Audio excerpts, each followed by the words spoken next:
histoire d'en dire plus.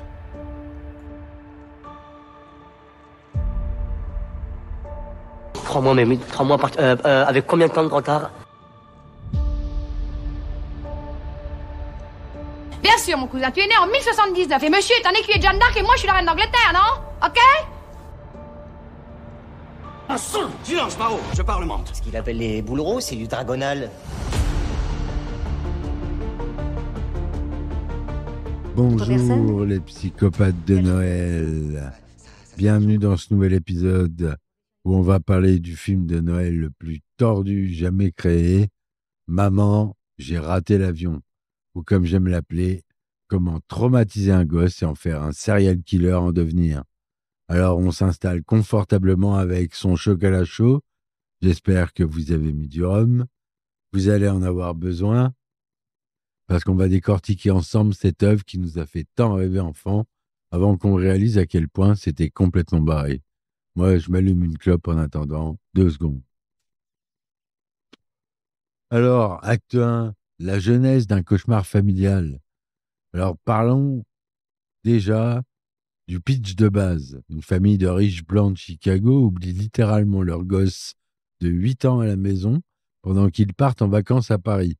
Et le gamin, au lieu de chialer dans son lit en position fétale, comme n'importe quel enfant normal, décide de transformer sa baraque en version miniature de Guantanamo Bay pour torturer 2 cambrioleurs. Franchement, si ça, c'est pas le synopsis d'un film d'horreur, bah moi, je sais pas ce que c'est. L'origine du mal. Alors, est-ce que vous saviez que John Hughes, le scénariste, a eu l'idée pendant ses vacances en famille? Ouais. Le mec était tranquillement en train de préparer ses valises pour partir en Europe avec sa femme et ses gosses et il s'est dit, tiens, et si on oubliait un des mioches? Normal. Complètement normal comme réflexion. Moi aussi, quand je prépare mes vacances, mon premier réflexe, c'est de fantasmer sur l'abandon d'enfants. Bah, j'ai pas d'enfants, mais je pourrais penser ce genre de choses. Non, je suis pas fou à ce point-là.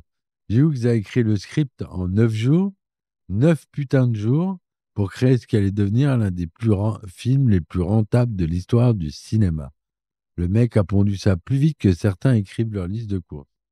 Et le plus beau, il a écrit ça enfermé dans une pièce loin de sa famille, comme quoi pour écrire sur l'abandon d'enfants, faut d'abord abandonner ses propres enfants.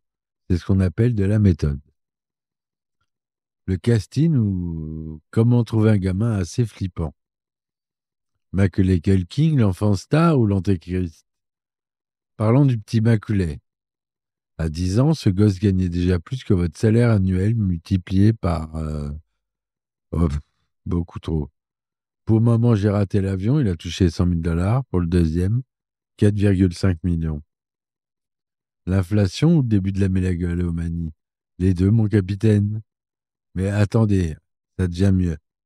Vous savez comment ils l'ont casté? Non? Alors John Hughes l'avait repéré dans Uncle Buck, où il jouait déjà un petit con insupportable. Hughes s'est dit, ce gosse a un talent naturel pour être détestable, parfait pour mon film.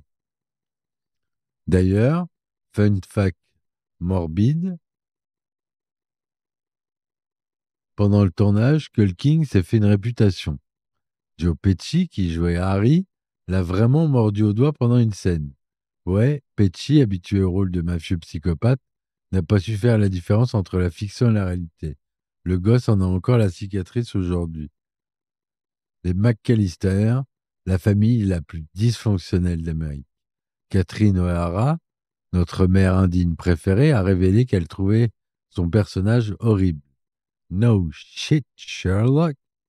Tu oublies ton gosse et tu t'en rends compte qu'au-dessus de l'Atlantique. Mais le meilleur, c'est John Hurt qui jouait le père. Le mec est tellement peu investi qu'il a mis à avoir accepté le rôle juste pour le chèque. Au moins, il était honnête. Ouais, je joue un père de merde dans un film, mais au moins, je suis payé. Pour. Contrairement à certains qui le font gratuitement dans la vraie vie. Le tournage ou comment torturer une équipe entière. La maison. Un monument au capitalisme. La baraque des McAllister, c'est le rêve américain sous stéroïdes.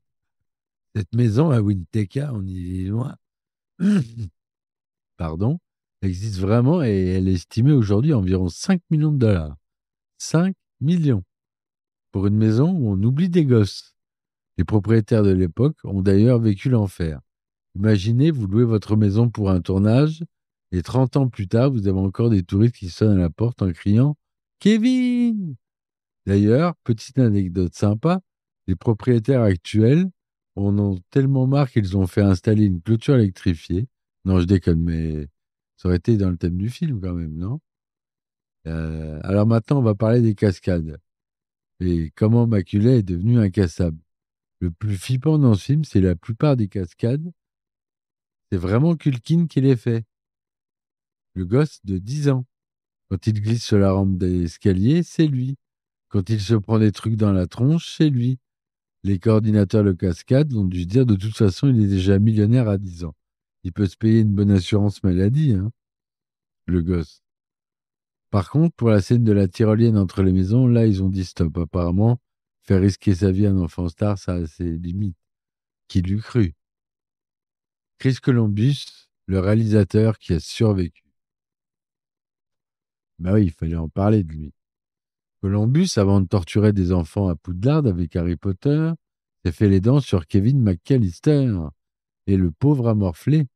Il raconte qu'il dormait 3 heures par nuit pendant le tournage. 3 heures? Le mec était tellement crevé qu'une fois, il s'est endormi debout pendant une prise. L'équipe a continué de tourner autour de lui. Professionnalisme ou sadisme? Un peu des deux, probablement. Le plus drôle, Columbus était terrorisé à l'idée de diriger Joe Pesci. Le mec sortait tout juste des Affranchis, où il jouait un psychopathe encore. Columbus avait tellement peur qu'il évitait de lui donner des directions. Résultat, Pesci a improvisé la moitié de ses scènes, ce qui explique pourquoi Harry a l'air d'un vrai tueur en série dans un film pour enfants. Bon, parlons de l'éléphant dans la pièce, les pièges. Ces putains de pièges qui ont transformé des générations d'enfants en psychopathes en herbe. Le conte de mort, si c'était la vraie vie. Un médecin légiste s'est amusé à calculer combien de fois Harry et Marv seraient morts dans la vraie vie. Verdict, au moins 9 fois. 9 fois. Alors j'ai retrouvé l'article. Le fer a repassé dans la tronche, fracture du crâne, hémorragie cérébrale, décès. La peinture dans l'escalier, trauma crânien, nuque brisée, décès. Le chalumeau sur la tête, brûlure au 3e degré, choc septique, décès. Les micro-ondes jetés du toit, écrasement thoracique, rupture d'organe, décès. Et je continue pas, vous avez bien compris l'idée. Hein. Kevin McCallister n'était pas un héros, c'est un putain de serial killer avec un alibi en béton. J'ai que 8 ans, monsieur le juge. Les coulisses des tortures. Pour la scène de l'araignée, sur le visage de Marv, ils ont utilisé une vraie tarentule. Daniel Stern, qui joue Marv, était censé crier. Mais l'équipe lui a dit surtout pas, tu vas effrayer l'araignée. Du coup, il a dû mimer le cri. Ils ont ajouté le son en post-production. Imaginez la scène. Un mec avec une araignée sur le tronche qui fait ah en silence. C'est ça le cinéma magique, non? Pour les clous dans l'escalier, l'équipe a utilisé des clous en caoutchouc, sauf qu'ils ont oublié d'en remplacer quelques-uns. Stern s'est pris de vrais clous dans le pied. Il a fini la scène quand même parce que c'est The Show Must Go On et aussi parce que l'adrénaline, c'est magique. Maman, j'ai raté l'avion a rapporté 476 millions de dollars dans le monde pour un budget de 18 millions. C'est le genre de rentabilité qui fait pleurer les traders de Wall Street. Le film est resté numéro 1 au box-office pendant 12 semaines. 12 putains de semaines où l'Amérique entière est allée voir un gosse torturer des adultes. Ça en dit long sur notre société, non? Parlons un peu de ce film. Parlons de ce que ce film a fait à une génération entière, la mienne par exemple. Combien d'entre nous ont essayé de piéger leur maison? Combien de parents ont retrouvé des seaux suspendus au-dessus des portes? J'ai un pote qui essaie le coup du fer à repasser et attacher une corde. Sa mère l'a trouvé en train d'installer ça dans l'escalier. Il a été privé de télé pendant 1 mois et a dû voir un psy. True story.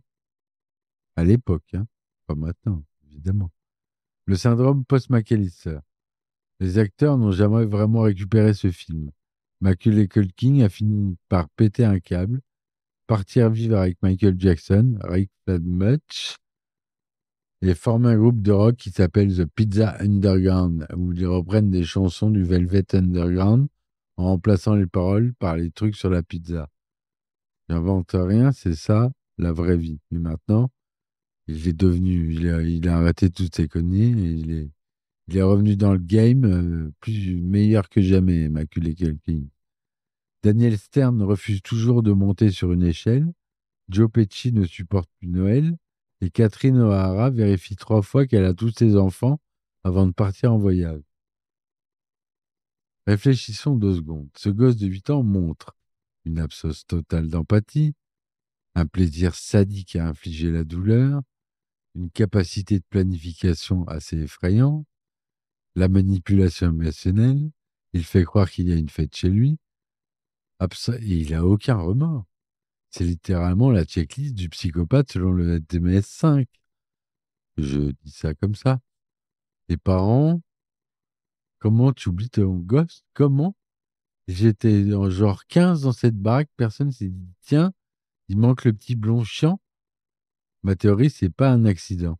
Les parents en avaient marre de Kevin et ont montré ce plan pour s'en débarrasser. Sauf qu'ils ont sous-estimé sa capacité de survie.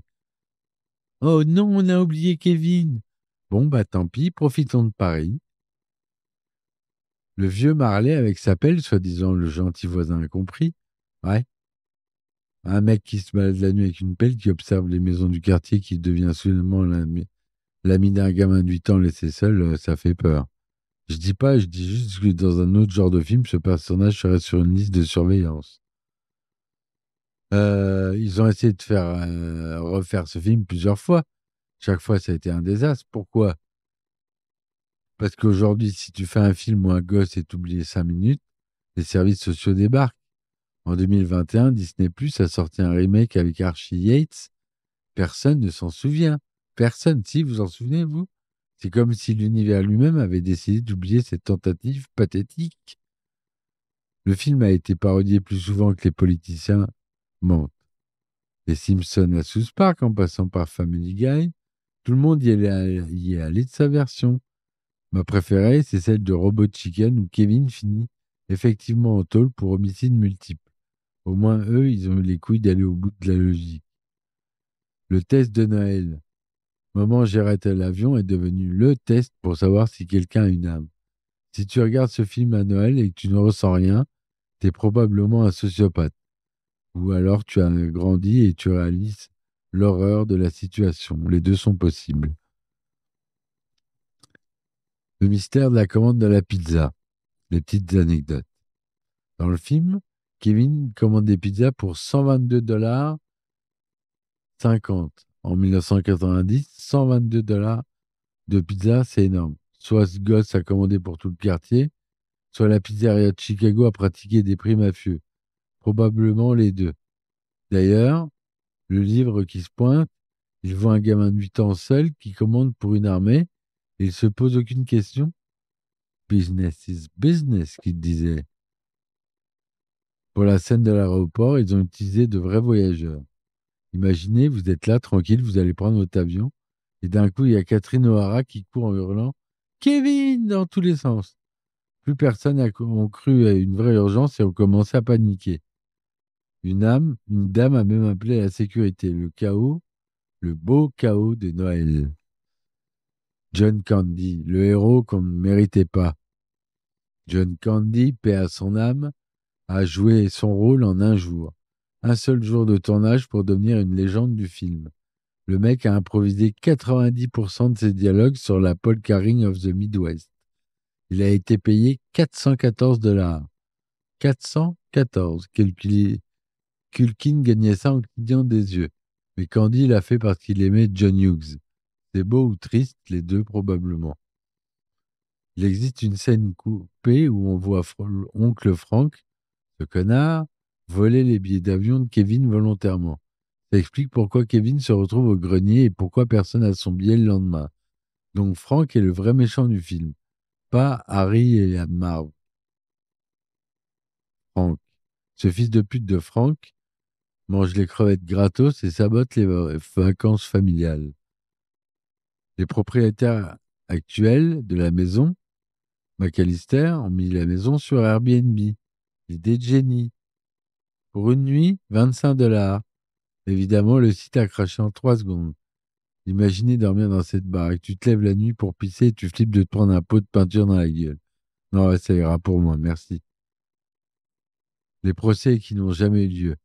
Réalistiquement, les McAllister auraient pu être poursuivis pour négligence parentale, mise en danger d'un mineur, les blessures d'Harry et Marv, mais oui, même s'il cambriolait, détention illégale d'armes, le pistolet à billes, trouble à l'ordre public.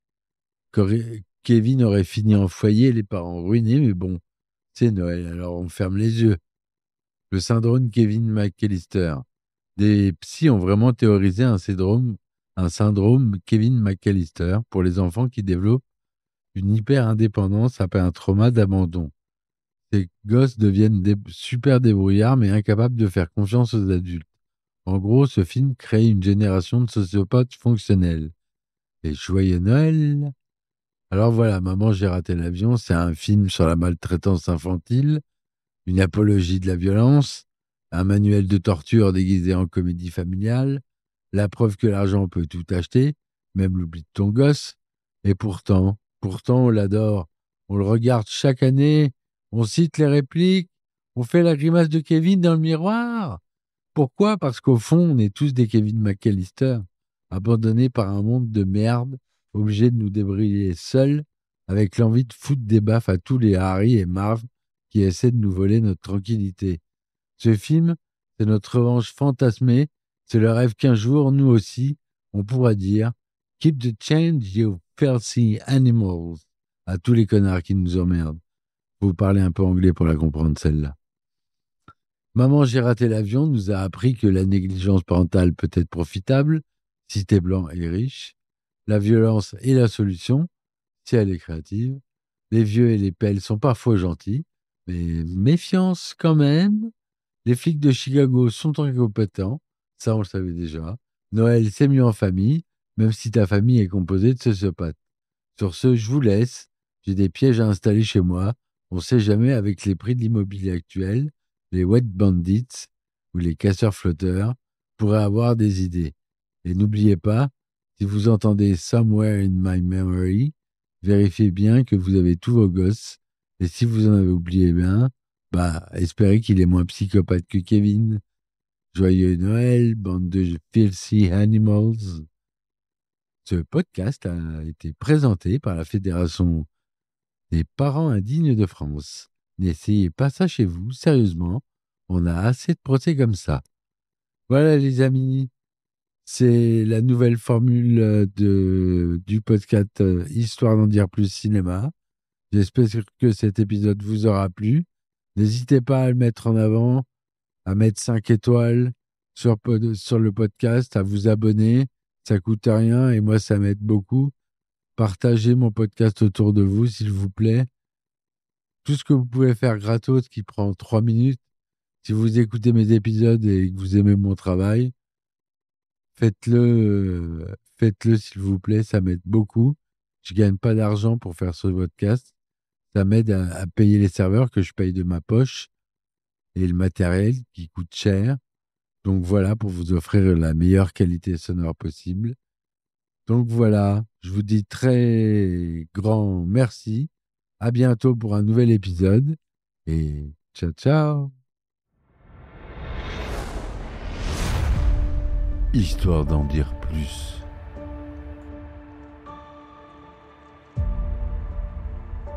Crois-moi, mais 3 mois avec combien de temps de retard? Bien sûr, mon cousin, tu es né en 1079 et monsieur est un écuyer de Jeanne d'Arc et moi je suis la reine d'Angleterre, non? Ok? Un sang! Silence, Mao, je parlemente. Ce qu'il appelle les boulereaux, c'est du dragonal. D'autres personnes?